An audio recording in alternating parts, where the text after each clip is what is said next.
Hi అండి, welcome to my channel. ఈరోజు different types of bajjis ఎలా తయారు చేయాలో తెలుసుకుందాం.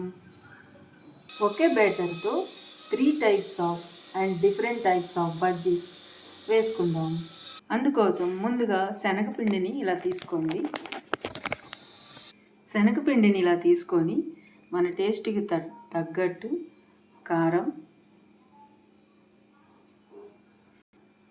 అలాగే ఉప్పు, అలాగే పసుపు, అలాగే కాస్త ధనియాల పౌడర్, కాస్త వాము పౌడర్ ఇది యాడ్ చేస్తే టేస్ట్ చాలా బాగుంటాయండి బజ్జీలు. ఇప్పుడు ఇవన్నీ వేసుకొని బాగా మిక్స్ చేసుకోండి. ఇవన్నీ కలిసిపోయేంత వరకు బాగా మిక్స్ చేసుకోండి. ఈ ఒక్క బ్యాటర్తోనే మనం చాలా రకాల బజ్జీలు తయారు చేసుకోవచ్చండి.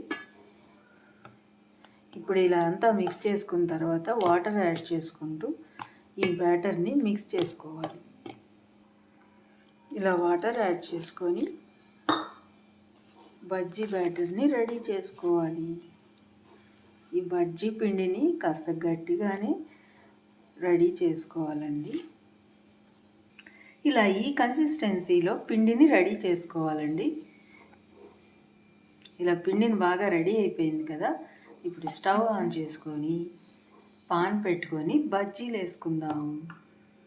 అలాగే దీనిలోకి కాస్త బేకింగ్ సోడా కూడా మిక్స్ చేయండి. అప్పుడు మన బజ్జీలు చాలా క్రిస్పీగా వస్తాయండి.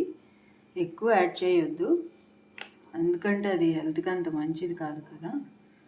అందుకని నేను ఇలా యాడ్ చేస్తాను. ఇప్పుడు మన బజ్జీలు చాలా క్రిస్పీగా వస్తాయండి.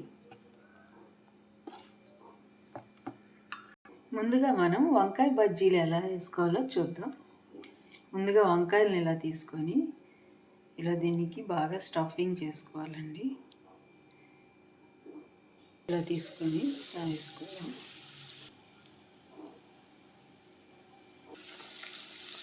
ఇలా చిన్న కళాయి తీసుకుంటే మనం బజ్జీలు వేసుకోవటానికి చాలా ఈజీ అండి.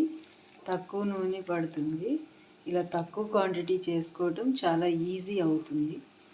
ఎక్కువ నూనె కూడా యూజ్ చేయాల్సిన పని లేదు. ఈ బజ్జీలని బాగా ఫ్రై అవ్వనివ్వాలండి. అప్పుడు మనకి లోపల బాగా ఉడుకుతుంది వంకాయ. ఇవి ఎప్పుడు మీడియం ఫ్లేమ్లో పెట్టుకొని చేసుకోవాలండి. అప్పుడు బజ్జీలు మనకి బాగుంటాయి. లోపల వంకాయ బాగా ఉడికి కరెక్ట్గా ఉంటుంది. హై ఫ్లేమ్లో పెడితే పైన మాడిపోతుంది, వంకాయ లోపల ఉడకదు.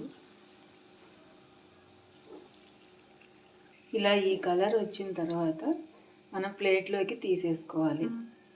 అలాగే మరోసారి ఇలా వేసుకుందాం.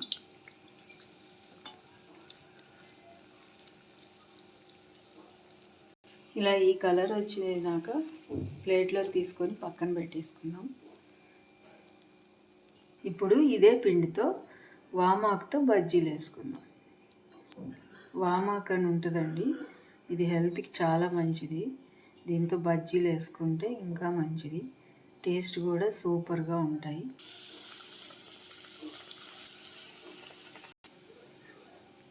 ఇలా బాగా డిప్ చేసేసుకొని ఈ పిండిలో ఈ ఆకుని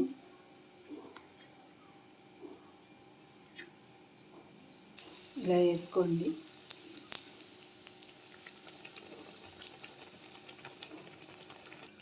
ఇలా ఈ కలర్ వచ్చేంత వరకు ఫ్రై చేసుకోవాలండి. ఇప్పుడు ఈ వాము బజ్జీలు రెడీ అయిపోయినాయి. ఈ ప్లేట్లోకి తీసేసుకుందాం. ఇప్పుడు ఇదే బ్యాటర్తో అరటికాయ బజ్జీలు వేస్తున్నానండి. ఇలా బాగా డిప్ చేసేసుకొని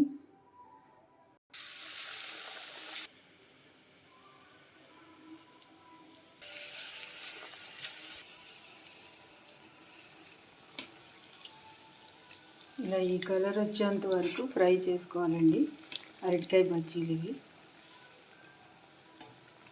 పొయ్యి ఎప్పుడు మీడియం ఫ్లేమ్లో పెట్టుకోండి. హై ఫ్లేమ్లో పెట్టుకుంటే వేయంగానే మాడిపోతాయి, లోపల ఉడకదు. ఏ బజ్జీ అయినా సరే మీడియం ఫ్లేమ్లో పెట్టుకొని చేసుకుంటే మనకి బాగా వస్తాయి బజ్జీలు అనేవి. ఇప్పుడు ఈ కలర్లోకి వచ్చేసినాయి కదా, ఇప్పుడు ప్లేట్లోకి ట్రాన్స్ఫర్ చేసేసుకుందాం. ఇవి అరటికాయ బజ్జీలండి. ఇప్పుడు ఇదే పిండితో మిరపకాయ బజ్జీ కూడా వేయొచ్చండి. ఇలా బాగా డిప్ చేసుకొని వేసుకోండి. ఏ మసాలాలు లేకుండా ఇలా సింపుల్గా వేసేసుకోవచ్చు. ఇలా ఒకే రకం పిండితో ఇలా ఇన్ని రకాల బజ్జీలు ప్రిపేర్ చేసుకోవచ్చండి. లాస్ట్లో అదే పిండిలో కాస్త ఉల్లిపాయలు పచ్చిమిరకాయలు వేసి పకోడీలా కూడా తయారు చేసుకోవచ్చు. ఇదిగోనండి వంకాయ బజ్జీలు. వంకాయ ఎంత లోపల ఉడికిపోయి ఇలా చూడండి మెత్తగా అయిపోయింది. ఇలా కట్ చేసుకొని దీంట్లో కావాలంటే మీరు మసాలా అయినా పెట్టుకోవచ్చు, నేను పెట్టుకోవట్లేదు. అలాగే ఇది అరటికాయ బజ్జీ, అదే పిండితో వేసాం కదా అరటికాయ బజ్జీ. ఇది వాము బజ్జీ, అలాగే ఇది మిరపకాయ బజ్జీ. అలా ఒకే రకం పిండి కలుపుకొని అదే పిండితో ఇన్ని రకాల స్నాక్స్ ప్రిపేర్ చేసుకోవచ్చండి. ఇది చలికాలం కదా, అండ్ చక్కగా చాలా ఈజీగా ఇంట్లోనే టేస్టీగా ఇన్ని రకాల స్నాక్స్ తయారు చేసుకోవచ్చండి ఒకే పిండితో. అంతేనండి, వెరీ టేస్టీ అండ్ క్విక్గా ఇలా స్నాక్స్ తయారు చేసేసుకోవచ్చు. ఎలా ఉందో మీరు కూడా ట్రై చేసి కామెంట్ చేయండి. అలాగే లైక్ చేయండి, షేర్ చేయండి, సబ్స్క్రైబ్ చేసుకోండి. Thanks for watching.